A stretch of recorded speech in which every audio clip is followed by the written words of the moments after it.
provides duty-free access to products to the United States of America. Governor of the Central Bank, Dr. Philip Nisi, provides some insights. Let's listen. For us, AGOA is important. It gives us access into the U.S. Right now, as things stand, that agreement remains in place. The question is, will this administration look friendly to it? Because clearly, the U.S. administration says, grow America. Regional, intercontinental trade will become more pronounced going forward, because what it seems to suggest is that Canada, we used to understand regional blocks, you know, trading with this one openly, but now what it seems to suggest is that people are going to say tit for tat. It's already happening in Canada. So now we'll begin to say, how do we grow our economy as Canada? How do we grow as the EU? These tariffs, these trade issues that are emerging, as they seem to suggest that we need to think more. How does Africa trade with itself? So in other words, why do we take our raw material, why do we take our goods to the US and they come back as a finished good and we end up paying even a premium price for that? Now, so with AGOA, as things stand, the agreement, we have not heard it's being threatened. And also in the health space, we know that other countries have been cut out completely. Others have been given a notice period. I would like to leave it with the official position on Eswatini. What we have seen announced is the issue of tariffs, the reciprocity of tariffs. That has been implemented. Normally tariffs, you specify products. You know, they will say like what they did in the US with the EU, with specifically Germany. They said 25% of your automobile, including parts, will attract a tariff. So you need to go to that granular to actually fully understand.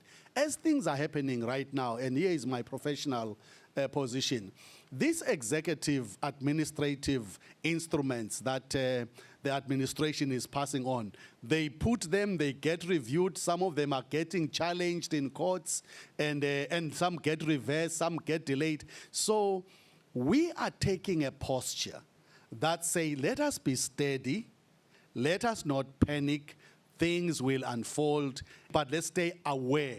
What are the permutations? What are the combinations? So what we are doing right now in terms of these tariffs, possible AGOA, when you restrict trade, like, you know, imports into your country, one that you are going to do, you are going to make the production of those goods and services in your country expensive because you are getting them cheaper. That is going to have a consequence of increasing inflation.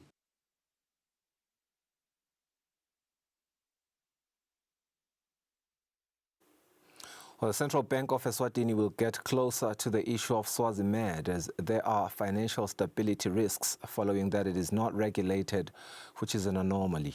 Now, this has been said by the Governor of the Central Bank of Eswatini, Dr. Philip Nisi, during a media session at Ngonyeni Golf Estate. We are going to get closer to it, invoking provisions in our Financial Institutions Act just because of protection of movements of funds. And people making contribution, because this is a scheme, people are making contributions expecting service to be provided. So we will, as a central bank, get closer in terms of appreciating, are there any systemic financial risks that may arise from this? In terms of its organization, effectiveness, sustainability, I am sure that Business Eswatini and government, specifically the Minister of Health, who are the founding members of this scheme, I know for a fact that as we speak right now, they have their heads on the ground and looking into the future. But ours is to make sure that, is it sustainable? If it is not sustainable, what are the mitigations in that regard? We are aware that Swazimed invested in this hospital. It's a big asset, and clearly capital has been locked into this asset, which might cause liquidity constraint within the scheme. This is one matter that we are rethinking and looking at it as a central bank to say, is there any financial stability risk that might be posed by the operations, effectiveness, sustainability of Eswatini medical aid scheme? And that's the CB getting closer to Swazimed following the developments that we saw in the past couple of weeks. We'll go for a net break now. We speak to Grace Lulu from the Taiwan, which has, of course, launched the Women Business Startup Microfinance Revolving Fund last year. We get into that after the break.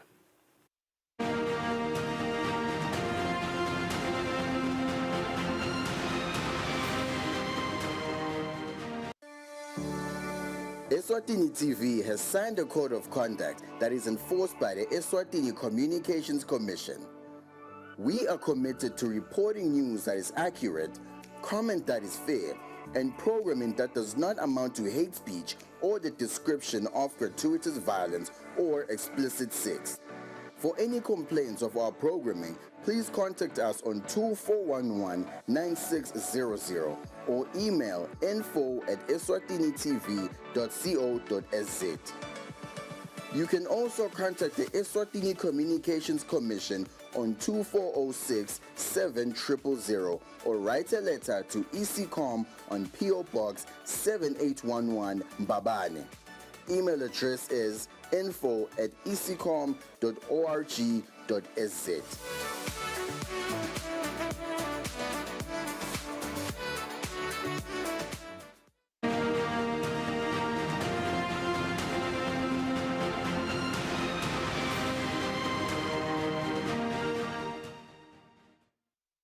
Welcome back. You're still watching Market View. This is the Thursday edition. Now, last year, Taiwan launched Women Business Startup Microfinance Revolving Fund that was financed. We are now joined by the cooperatives advisor at the Taiwan Technical Mission, Grace Lulu. She's going to talk to us about the progress of the fund so far and how small and medium enterprises can benefit.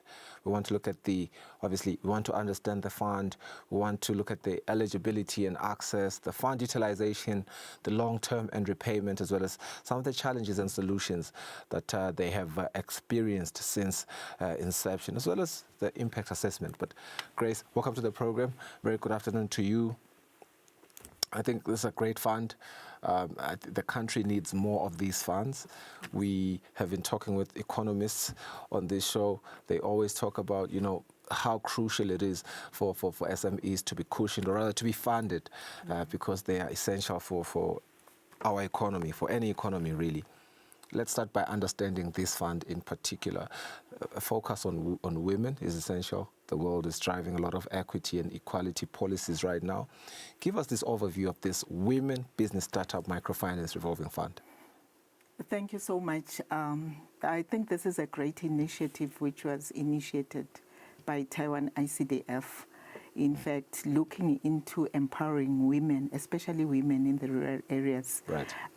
Those who are doing business, because you find that they do not have easy access to finance in order to grow their businesses. So we started off in 2021, whereby we educated them, we upskilled them on entrepreneurship skills, and also how to handle money. And then the second phase then started last year, where we introduced the microfinance, the revolving fund. The whole intention was that people should go into business when they've been really educated on how to start a business and how to grow it. So that was our mandate when we started. And then going forward now, having that access to finance, we said, let us come up with a different model altogether. Yes, these women that we have trained, can they be able to start up a cooperative of their own, which is a savings and credit cooperative, meaning that whatever money that they make from their businesses, they should be able to save that money under an established institution, an institution that is regulated, that is registered as a cooperative, and that is going to be regulated with FSRA. So they managed to start up that institution. So the fund now is being channeled through the SACCO that has been registered. Mind you, the SACCO is owned by the micro, small and medium entrepreneurs in the country, especially those that were educated on entrepreneurship, but it is open to any person that is an entrepreneur. Also, it is important then that you should have a trading license, and it is important that you should also have your business plan in place, and also the crucial part, be a member of this cooperative. So it was very easy for those that we have educated to come in and be members of the cooperative. So they were the founder members. Anyone coming in, and then we give them the concept, how can you access this fund? Yeah. Definitely you have to be a member of this cooperative. Many of the people were so excited about being a member of a cooperative where they can save their money, see it grow on a monthly basis. And then the benefit now is then you can tap into the revolving fund at a minimum of 25,000 for now. That is where we are for now. So they managed to tap into the 25,000 Emalangeni and go and grow their businesses with meeting all the other requirements by being a member, having your business plan, having your license, and also have a training profile, meaning that you should have been trained on doing whatever business that you are doing. Show proof to us that you have been trained by experts, even the extension officers out there, for those who are doing vegetable gardening, those who are doing piggery, those who are doing broilers and layers, all these other businesses, that we do have experts that teach them. And also that in the project, we had also partnered with SETCO. So SETCO was assisting us in terms of training the women and everyone that comes into our class, training them on the entrepreneurship. If you have that certificate, then you are quite sure that you have been trained, or any other institution that has trained you. Well, Grace, you have really, really extended a big responsibility to me, to be a very attentive listener, because you have said quite a lot, and I'm looking at some of the questions that I had. You have covered quite a lot of that as well. But maybe I must start by commending that we have been seeing a lot of cancer among a lot of, funding schemes, particularly around the training of the financial literacy before, offering the funding itself. And I know FinCorp, we've seen Babet Dumsani, Aveta would say, what they have since realized is that they need to teach these people about financial literacy before they give them the funds. So I think it's really great that you had the foresight to do that first. But you've also touched on some of the requirements. You speak about, you have to be a member, you have to have a business plan, the license, as well as you have to be trained and have that, sort of business profile that shows that indeed you have been trained. That speaks to your eligibility and your access. But perhaps let's get into the fund utilization now. How have businesses that have received these funds used it so far? Are you happy? Do you have any standout success stories of entrepreneurs who have benefited? Yes, we do, because I can safely say that we have issued out 8.5 million of the fund. In a single year? Yes. It's a year old. Yes, and people have used the fund quite well, although there are some areas where we need to touch base. I can safely say about 22 of our applicants have come back for another loan. How many? 22 okay. have come back for another loan in terms of growing their business. Some have come back 3 times, okay, and some have come back twice to borrow from this fund. Mind you, the fund, the 25,000 is payable within 12 months, but they were able to come back within 3 months back. They have finished the loan. take another one. Some 2 months, some 6 months have come back to take another one. And we felt that that was a great move. Although we do have those who are slagging behind, but we make sure, because we do have officers that call them on a monthly basis, especially on the 25th, that it is due. Yeah. Time is due for you to repay your loan. It's a reminder, so that when we come back on the 30th or the 31st, you should have paid. So there are those that are keeping to their schedule, paying on a monthly basis, but there are those that want to come back and pay on time so that they could be eligible to another loan.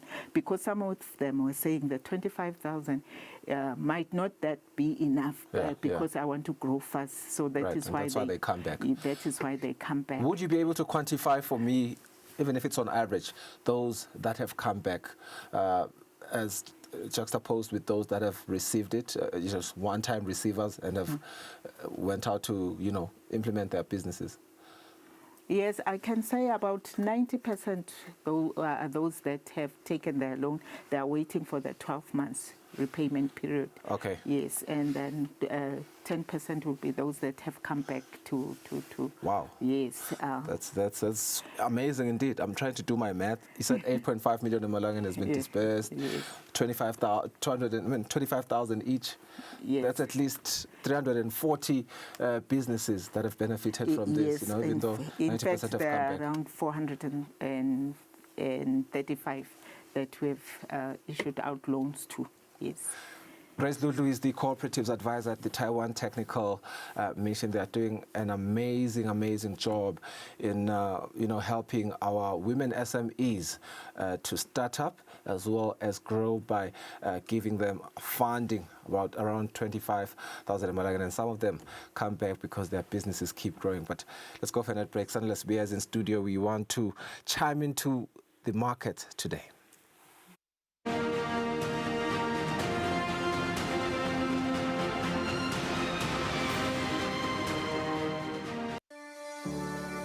Eswatini TV has signed a code of conduct that is enforced by the Eswatini Communications Commission. We are committed to reporting news that is accurate, comment that is fair, and programming that does not amount to hate speech or the description of gratuitous violence or explicit sex. For any complaints of our programming, please contact us on 2411-9600 or email info@eswatinitv.co.za. You can also contact the Eswatini Communications Commission on 2406-7000 or write a letter to ECCOM on PO Box 7811 Mbabane. Email address is info@ecom.org.sz.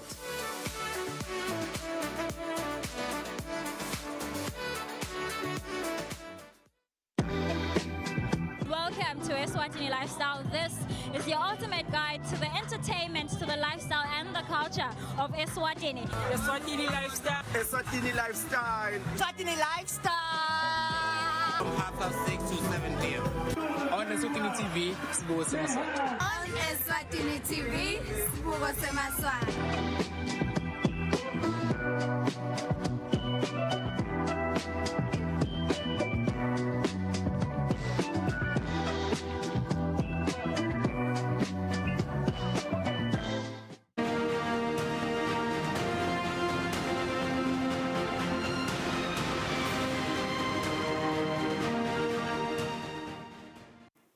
23 minutes after 2. Welcome back. Markets have spoken and they don't seem to be pleased.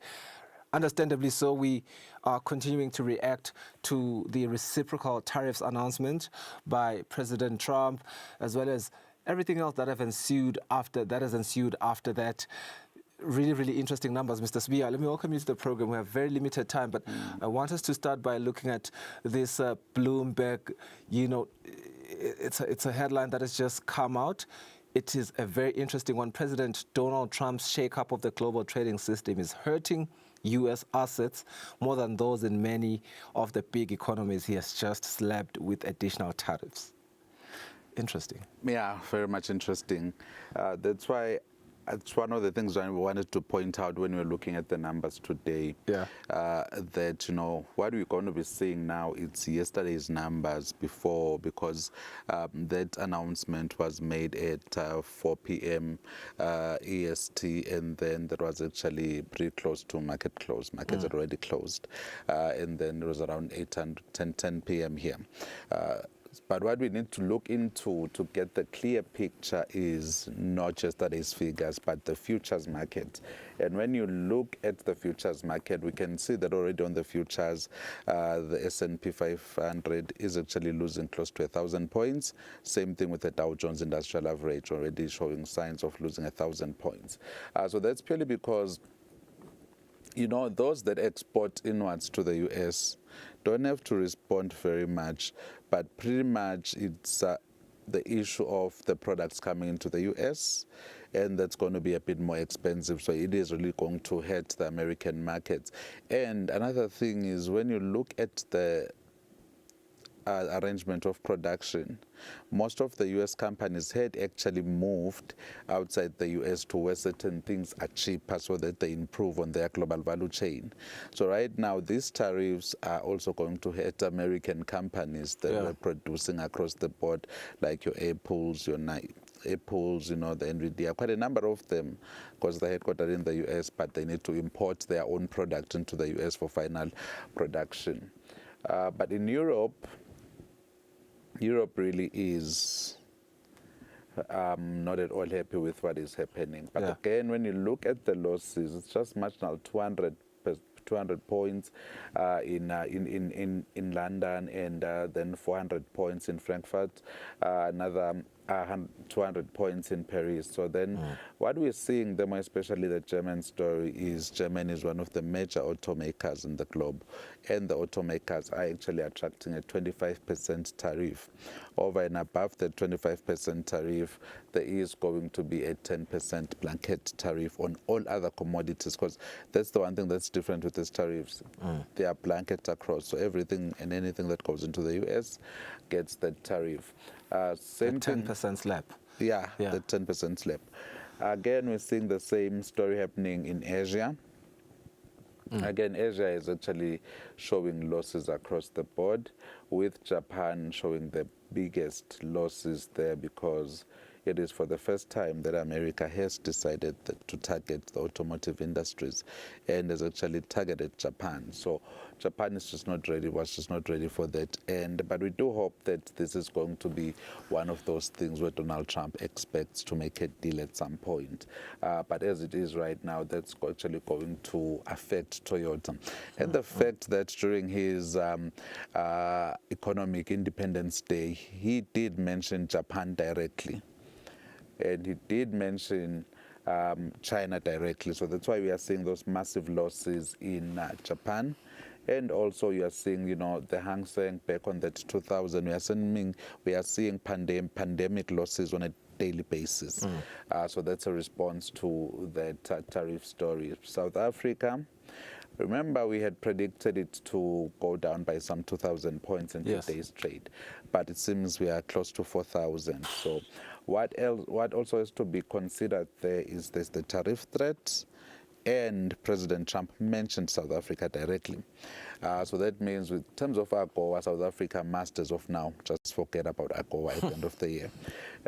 And also the issue with the GNU, business Shambles. is somehow losing confidence because, shambles, because the DA was more of the counterbalance to that sort of post-socialist policies of the ANC.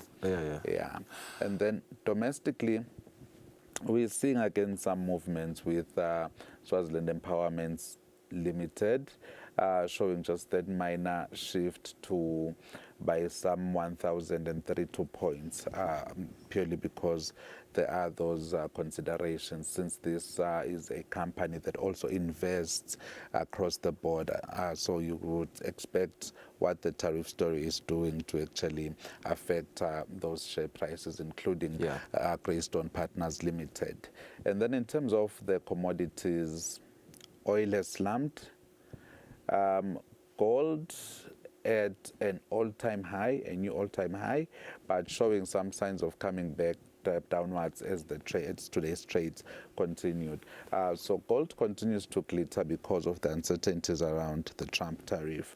But do note that as it gets exported into the US as well, it is going to attract that tariff, right? And that's one commodity that you can't Hence move. the red today.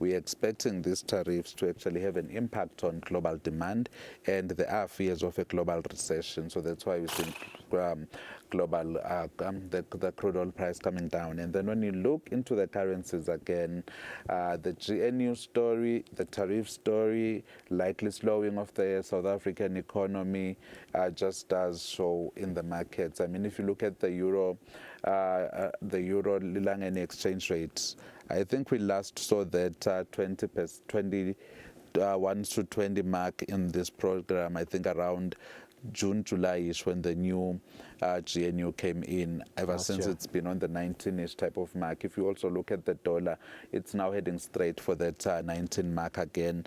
Again, that's the GNU story and the tariff story playing into that.